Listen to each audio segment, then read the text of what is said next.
échec sur l'ATH. Les acheteurs de Breakout se sont retrouvés piégés. Qu'est-ce qu'il en est du Bitcoin? Est-ce qu'il va continuer de hausser? Quels sont les altcoins qui vont suivre? C'est ce qu'on va voir dans cette analyse. On va regarder évidemment l'Open Interest ici qui du coup nous sert de repère sur les leviers. Alors prêt, c'est parti.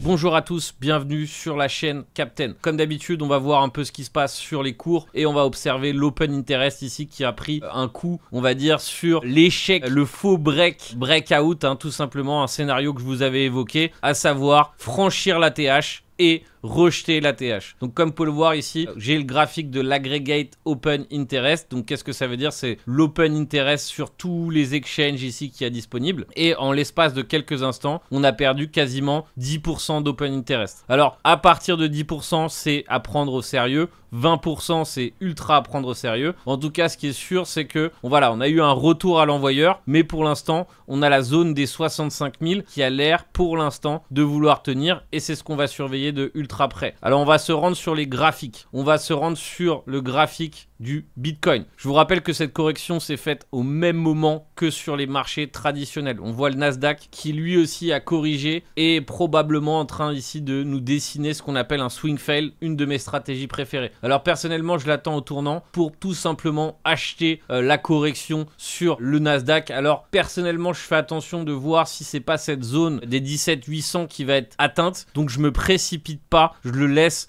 tout simplement faire son travail de la même façon qu'on peut laisser le Bitcoin faire son travail. Alors, on revoit une dernière fois le graphique du Bitcoin pour voir les niveaux d'intérêt et ensuite on se dirige vers Ethereum. Alors on va remettre à zéro le graphique. On va se mettre ici en weekly et on va regarder ici le graphique weekly du BTC. Donc comme vous pouvez le voir, il a titillé l'ATH. On a eu le rejet qui s'est fait, mais on a pour l'instant, en tout cas d'un point de vue weekly, on a une bougie qui est encore forte. On a la bougie d'hier qui est encore pas entièrement entamée, il faut le savoir, il faut le dire, et on est actuellement à peu près pile poil sur l'équilibrium de la bougie d'hier. Donc tout ça pour vous dire que l'équilibrium est évidemment un niveau qu'on va surveiller. On va surveiller le quart supérieur à 66 800 qui peut servir et qui va potentiellement servir de résistance, et on va surveiller évidemment le reste du range, à savoir le quart inférieur et évidemment plus si le marché donne une correction plus puissante. Donc tout ça pour vous dire que les niveaux que j'attends sont parfaitement définis: 63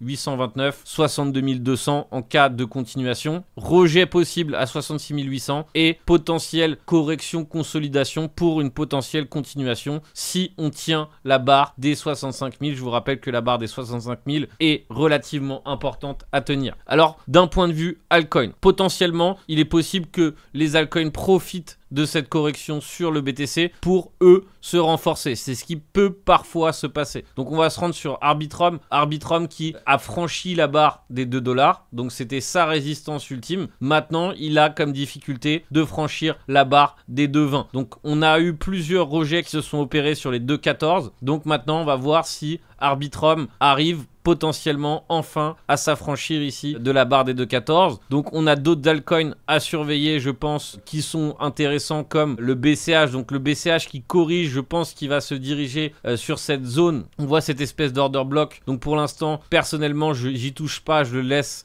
faire son travail. Mais il y aura potentiellement des coins comme le FTM qui, eux, pareil, sont en train de consolider de façon ultra serrée. Personnellement, voilà, ça ferait partie des achats que je ferais à peu près similaire à ça, où j'achèterais ici et je revendrai les 75 centimes. Vous voyez que on est revenu chercher un niveau qu'on est venu chercher 1, 2, 3 fois, qu'on tient plutôt bien. Donc ça, c'est plutôt un signal positif qu'on peut avoir sur le FTM, donc qui fait partie des cryptos qui sont à surveiller. On a le INJ qui s'était renforcé et qui a l'air de vouloir se renforcer. Moi, personnellement, ce que je regarde et ce que j'analyse, c'est ce que j'appelle les structures. On a un creux, un sommet, un creux, un sommet, un creux, un sommet, un creux quasi équivalent. Donc pour l'instant, on a ce qu'on appelle toujours une structure haussière. Donc pourquoi pas tenter ici un achat pullback sur le INJ. En tout cas, voilà, ça fait partie des cryptos qui avaient commencé à dessiner quelque chose d'haussier. Donc pourquoi pas continuer de surveiller ce qui marche ou ce qui marchait déjà. Donc quoi d'autre en termes de choses intéressantes? intéressantes. Moi je pense que déjà surveiller le Bitcoin, surveiller l'Ethereum, regarder ce qui se passe du côté de par exemple de Avax, Solana qui lui aussi pareil est en train de dessiner un range ultra serré. Donc tant qu'on tient le range, tant qu'on tient la barre ici des 41,8, c'est plutôt bon signe pour le Avax. En revanche évidemment une perte de ça serait beaucoup plus grave, ou en tout cas ça serait beaucoup plus à craindre. Ensuite qu'est-ce qu'on a d'autre qui puisse tout simplement nous être utile? On avait le AV, il revient dans le pattern précédent, donc comme pas mal de coins, il revient sur sa base à 111, donc il revient sur la partie inférieure du range, et donc potentiellement jouer le range ici, compris entre 110 et 114, et ensuite 118, peut être intéressant, ou en tout cas pourrait faire partie des choses qui sont intéressantes. L'Ethereum, donc l'Ethereum c'est assez intéressant parce que lui il est venu chercher à peine titiller son creux, il est même pas venu le chercher complètement, donc forcément c'est je pense un achat ou en tout cas une zone potentielle pas trop mal pour acheter. Je pense qu'on va venir rechercher de la liquidité ici une dernière fois avant de potentiellement repartir. Personnellement je le vois bien le scénario où on revient chercher voilà, plus de liquidité, plus de liquidation, plus de stop loss avant de potentiellement remonter. Une chose est sûre, c'est qu'on a la barre des 3750 qui est importante, et on a évidemment aussi le sommet à 3828 sur Ethereum. Donc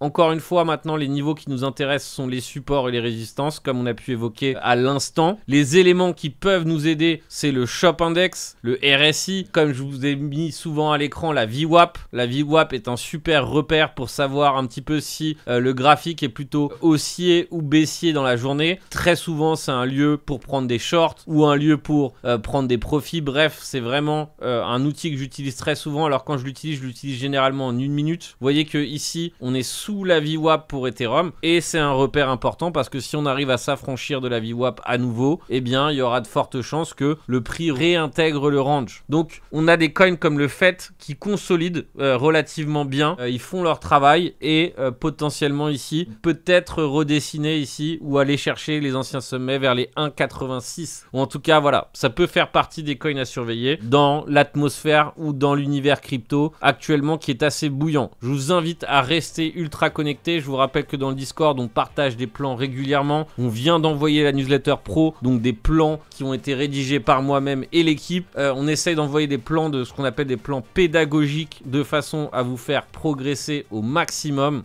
et par la suite l'objectif c'est de pouvoir évidemment vous-même prendre un maximum de plans pour vous-même profiter au maximum de ces courbes vertes qui sont plutôt agréables. En attendant, je vous laisse enchaîner avec cette vidéo sur le Shop Index, donc un indicateur que j'utilise tout le temps qui va vous servir énormément de jauge dans ce bull market, ou en tout cas dans ce marché haussier. Ciao ciao l'équipe.